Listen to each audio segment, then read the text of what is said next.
What's up guys? In today's video we're going to be changing the engine oil on this TTR 125. Let's get into it.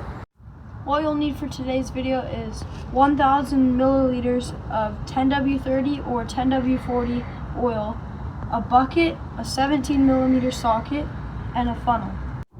The next thing you're going to want to do is let your bike warm up so the oil drains faster.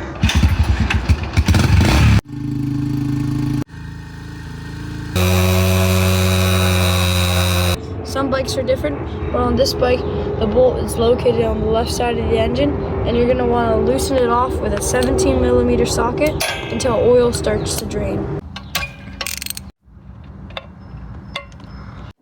Make sure you wipe down your bolt so no gunk gets in the engine. Now make sure to tighten your bolt.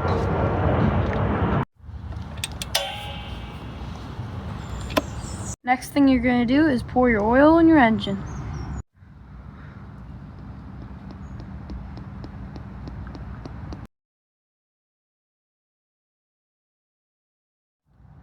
This is the other 400 we need.